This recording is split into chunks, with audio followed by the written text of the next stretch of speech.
আমার আরো একটি নতুন ব্লগে আপনাদেরকে স্বাগত জানাচ্ছি। কেমন আছেন আপনারা? আশা করি আপনারা সবাই ভালো আছেন আর সুস্থ আছেন। মুম্বাই ট্যুরের ডে 2 এর ব্লগটা আজকে শেয়ার করছি। আমরা ঘুরতে যাব বলে রেডি হয়ে গেছি। এখন 11:40 হয়েছে। ভেবেছিলাম সকাল করে বেরোবো, কিন্তু বেরোতে বেরোতে সেই দেরি হয়ে গেল। তো এখন 12টা বাজতে যাচ্ছে। আর আমরা হোটেলেতেই ব্রেকফাস্ট করে নিয়েছি, ওখান থেকে কমপ্লিমেন্টারি দিয়েছিল। তো ওখানে খাওয়া দাওয়া করে একবারে রেডি হয়ে বেরিয়ে পড়েছি। সারাদিনের জন্য একটা গাড়ি বুক করে নেওয়া হয়েছে, উনি আমাদের সব জায়গায় নিয়ে যাবেন। চারিদিকে খালি উঁচু উঁচু বিল্ডিং, এত উঁচু আর লম্বা লম্বা টাওয়ারগুলো দেখতে বেশ ভালো লাগছে। আর এখানে কিন্তু আমরা একটা জিনিস লক্ষ্য করছি, দূরের দিকে তাকালে এরকম কুয়াশার মতন ধোঁয়া ধোঁয়া হয়ে রয়েছে। তো এই ড্রাইভার দাদাকে যখন জিজ্ঞাসা করছিলাম যে এরকম ধোঁয়া কেন হয়ে রয়েছে, উনি কিন্তু বললেন কই না তো, এটা তো নর্মালি, এখন তো ঠিকই আছে। তো আমার মনে হয় যে এখানে ট্রাফিকের জন্য কিনা জানি না, তো এরকম ধোঁয়া ধোঁয়া হয়ে রয়েছে। এখানে মনে হয় সবসময় এরকমই থাকে, ওই জন্য এখানকার লোকের কাছে এটা নর্মাল।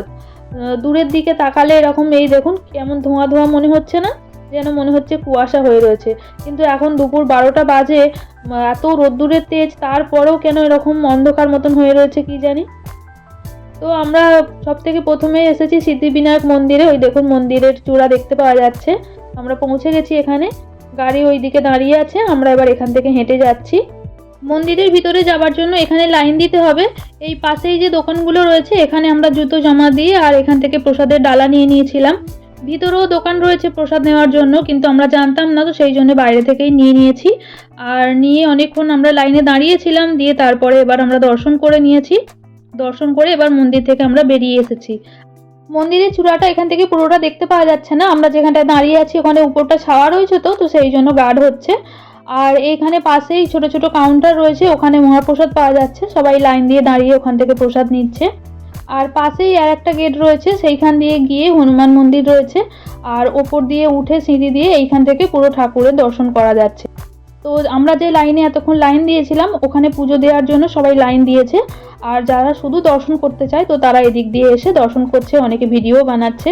তো আমি তখন জানতাম না, তো সেই জন্য যখন আমরা পুজো দিতে গেছিলাম তখনই একটুখানি আপনাদের সাথে শেয়ার করার জন্য ভিডিও করার চেষ্টা করেছিলাম। আর ওখানে ভিতরে ক্যামেরা অ্যালাউড নেই, তো এখান থেকে সবাই দাঁড়িয়ে ভিডিও বানাচ্ছে। আর এই যে হনুমান মন্দিরটা,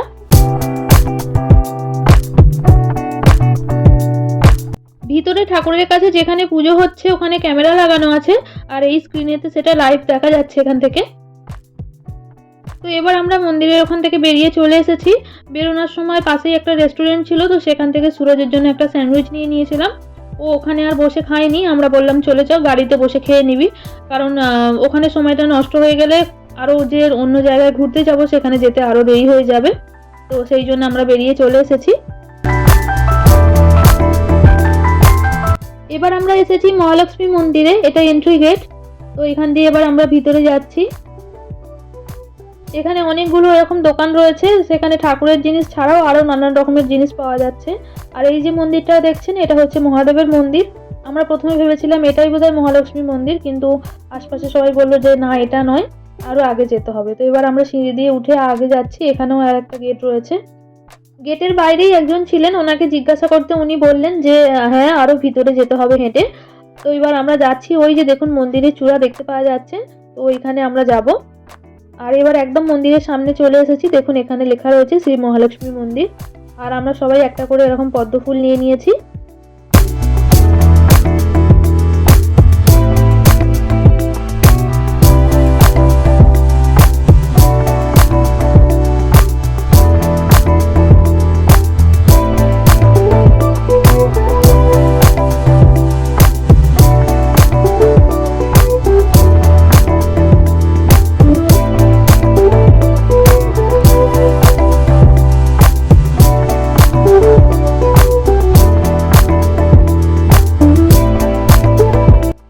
দর্শন করা হয়ে গেছে, আপনাদেরকেও একটু মাকে দেখানোর চেষ্টা করলাম। মন্দিরের ভিতরটা এরকম লাগছে দেখতে। আর এবার আমরা চলে এসেছি খাওয়া দাওয়া করতে। মন্দির থেকে বেরিয়েই পাশেই একটা রেস্টুরেন্ট ছিল, তো সেখানেই চলে এসেছি। এখন প্রায় 2:30 পৌনে 3টের মতন বাজে। সেই সকালবেলা খাওয়া দাওয়া করে বেরিয়েছি, তো সবাইকারই খুব খিদে পেয়ে গেছে। এখানে একটু খাওয়া দাওয়া করে নিয়ে তারপরে আবার আগে যাব। তো ফিক্স থালি অর্ডার করেছিলাম আমরা, খাবারগুলো খুব ভালো ছিল। তো এবার আমরা খাওয়া দাওয়া করে তারপরে বেরিয়ে পড়েছি, এবার যাচ্ছি হাজি আলি। তো হাজি আলি আর মহালক্ষ্মী মন্দির দুটো কাছাকাছি। তো আমাদের যখন ড্রাইভার দাদা নামিয়ে দেয় তো তখন বলে দিয়েছিল কোন দিক দিয়ে যেতে হবে। এটাও অনেকটা ভিতরে, অনেকটা হেঁটে আসতে হলো আমাদের। আর আমরা যে হেঁটে আসছিলাম সেখানে আবার রাস্তায় জল উঠে গেছিলো, তো তার জন্য অনেক ভিড় ছিল রাস্তায়, তো সেই জন্য ওখানে আর ভিডিও করিনি। আর এবার খালি ভিউটা দেখুন, আমরা একদম এসে গেছি হাজি আলির কাছে, ওই যে দূরে দেখতে পাওয়া যাচ্ছে। আর এই যে চারিদিকে সমুদ্র আর এই ব্রিজগুলো দেখুন কি সুন্দর লাগছে দেখতে, ভিউটা খালি দেখুন, অপূর্ব সুন্দর লাগছে।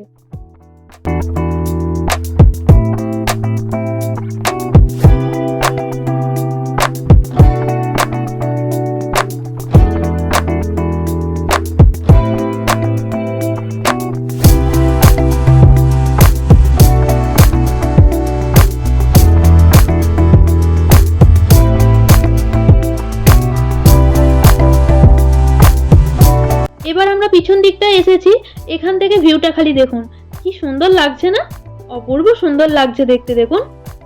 আর জলটাও অনেক নিচে নেমে গেছে, সবাই নিচে নামছে, নেমে ফটো তুলছে, আর এত সুন্দর হাওয়া চালাচ্ছে, খুব ভালো লাগছে। অনেক ফটোগ্রাফারও রয়েছে জানেন, যারা ফটো তুলতে চাইছে তাদের ফটো তুলে দিচ্ছে। যতদূর চোখ যাচ্ছে সমুদ্রের জল দেখতে পাওয়া যাচ্ছে, শুধু সমুদ্র আর তার মাঝখান দিয়ে ব্রিজগুলো এত ভালো লাগছে দেখতে, কি বলবেন, মনে হচ্ছে এখানেই দাঁড়িয়ে থাকি।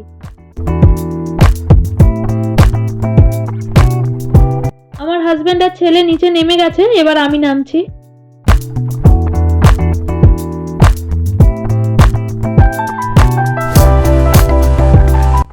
এবার আমরা মেন রোডে এসে, একটা আন্ডারগ্রাউন্ড রাস্তা আছে সেখান দিয়েই আমরা যাচ্ছি। তো আমাদের যখন ড্রাইভার দাদা নামিয়ে দেয় তো তখন উনি বলে দিয়েছিলেন যে আমি ওই পারে দাঁড়াবো আর আপনাদের রোড ক্রস করে এপারে আসতে হবে।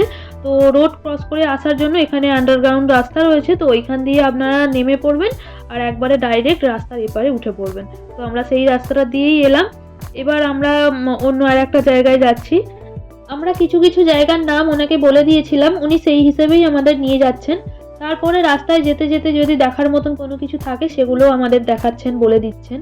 তো উনি বলছিলেন আর একটুখানি আগে গেলেই মুকেশ আম্বানির বিল্ডিং দেখতে পাওয়া যাবে, তো সেই জন্যই আমরা জানলার বাইরে তাকিয়ে রয়েছি। ওই দেখুন বিল্ডিং দেখতে পাওয়া যাচ্ছে, দেখতে পাচ্ছেন? আসলে এতটাই ধোঁয়া ধোঁয়া হয়ে রয়েছে ক্লিয়ার বুঝতে পারা যাচ্ছে না। আর এই হসপিটালটা দেখুন, এটা হচ্ছে জসলোক হসপিটাল, এটা প্রচুর বড় নামকরা হসপিটাল একটা। এবার আমরা বিল্ডিংটার একদম কাছে চলে এসেছি।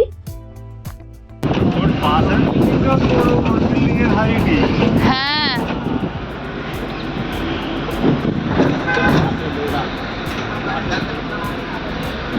লোডা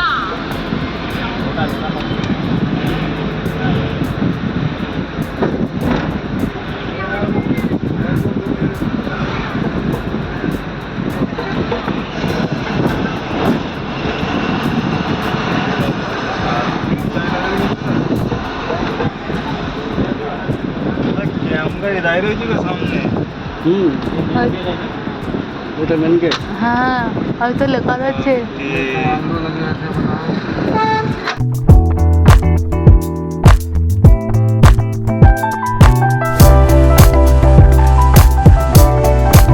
এই বিল্ডিং গুলোর পেছন দিকে একটা স্টেডিয়াম আছে, দেখুন দেখতে পাওয়া যাচ্ছে, এটা হচ্ছে ওয়াংখেড়ে স্টেডিয়াম। আগের ব্লগটাতে আপনাদের সাথে শেয়ার করেছিলাম, দূর থেকে যে দেখতে পাওয়া যাচ্ছিল স্টেডিয়ামটা, রাত্রেবেলা লাইট জ্বলছিল, এটাই সেই স্টেডিয়ামটা।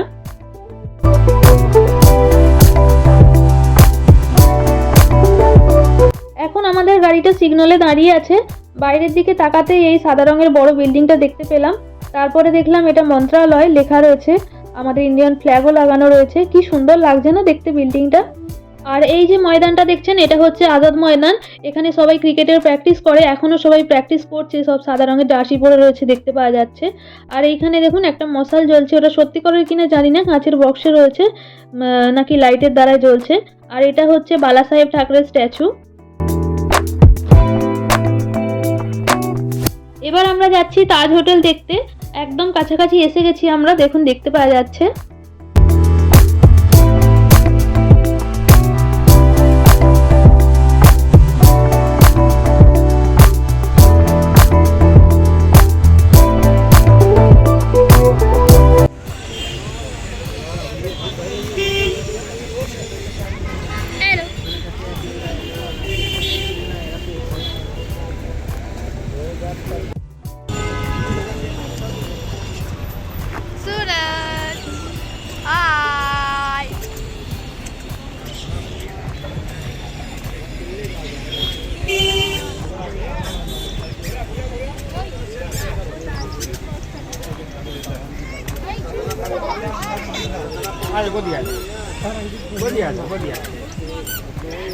হোটেলটা দেখুন কি সুন্দর লাগছে, সত্যি অপূর্ব সুন্দর লাগছে দেখতে।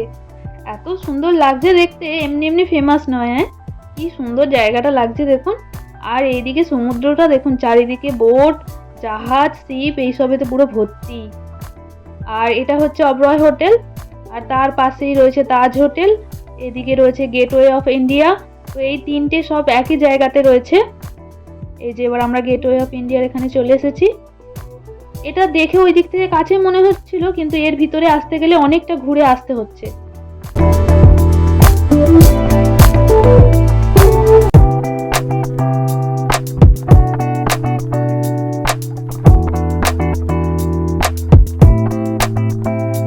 এবার আমরা গেটওয়ে অফ ইন্ডিয়ার সাইড দিয়ে এসে পিছন দিকটা করে এসেছি।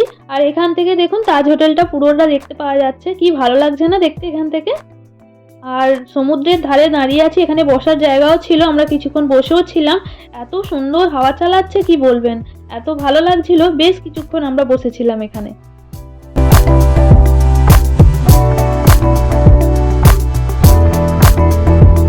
এবার আমরা চলে যাচ্ছি, আর আস্তে আস্তে অন্ধকার হয়ে যাচ্ছে এবার, তো সেই জন্য লাইটগুলো সব জ্বালিয়ে দিয়েছে দেখুন হোটেলের।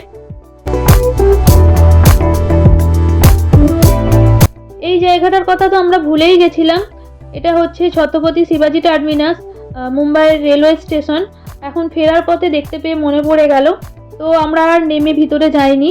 ড্রাইভার দাদা বলছিলেন যে যদি চাও তাহলে গিয়ে দেখে আসতে পারো, কিন্তু আমরা আর যাইনি, গাড়িতে বসেই দেখে নিয়েছি। গাড়িটা একটু স্লো করেছিল, তো আমরা দেখতে দেখতে যাচ্ছিলাম।